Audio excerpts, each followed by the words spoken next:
అమెరికాలోని university of California San Diego పరిశోధకులు సర్జన్ల బృందం మెడికల్ సైన్స్లో సరికొత్త చరిత్ర సృష్టించారు. తొలిసారిగా టెలి ఆపరేటెడ్ హ్యూమనాయిడ్ రోబోల సాయంతో 2 శస్త్రచికిత్సలను విజయవంతంగా పూర్తి చేశారు.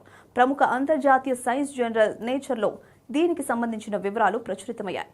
ప్రీ క్లినికల్ ట్రయల్స్ లో భాగంగా 2 బతికి ఉన్న పందులపై లాప్రోస్కోపిక్ పద్ధతిలో గాల్ బ్లాడర్ తొలగింపు శస్త్రచికిత్సలను ఈ రోబోలు విజయవంతంగా పూర్తి చేశాయి. మొదటి ఆపరేషన్లో ఒక రోబో ప్రధాన సర్జరీ చేయగా దానికి సహాయకుడిగా ఒక మానవ సర్జన్ వ్యవహరించారు. ఇక రెండవ ఆపరేషన్ టేబుల్ వద్ద మానవ సర్జన్లు ఎవ్వరూ లేకుండా 2 హ్యూమనాయిడ్ రోబోలు ఒకదానికొకటి సహకరించుకుంటూ సక్సెస్ఫుల్ గా సర్జరీ పూర్తి చేశాయి. ఈ ప్రయోగంలో యూనిట్రీ G1 మోడల్ హ్యూమనాయిడ్ రోబోలను ఉపయోగించారు. పరిశోధకులు వీటికి సర్గి అని ముద్దు పేరు పెట్టారు. ఇవి దాదాపు 5 అడుగుల ఎత్తు, 27 కేజీల బరువు ఉంటాయి.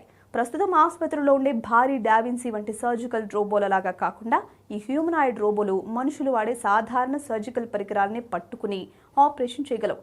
ఒక చేత్తో కణజాలాలని పట్టుకుని మరో చేత్తో కట్ చేయగలవు.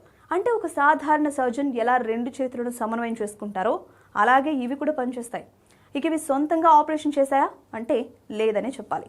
ఎందుకంటే ఇవి స్వతంత్రంగా నిర్ణయాలు తీసుకోలేవు. నిపుణులైన సర్జన్లు వేరే గదిలో ఉండి motion capture technology, foot pedals, ట్రాక్టర్ల ద్వారా రిమోట్ కంట్రోల్ పద్ధతిలో రోబోల కదలికలను కంట్రోల్ చేయిస్తూ శస్త్రచికిత్సను పూర్తి చేశారు.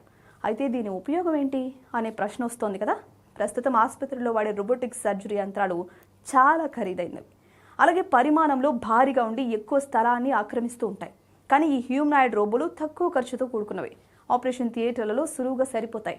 భవిష్యత్తులో వీటి ద్వారా వైద్య సదుపాయాలు లేని గ్రామీణ ప్రాంతాలు, యుద్ధ రంగాలు, విపత్తు సమయాలు, అంతరిక్ష కేంద్రాల్లో కూడా సుదూర ప్రాంతాల నుండి సర్జన్లు రోగులకు ప్రాణరక్షణ ఆపరేషన్లు చేయొచ్చని పరిశోధకులు నమ్ముతున్నారు.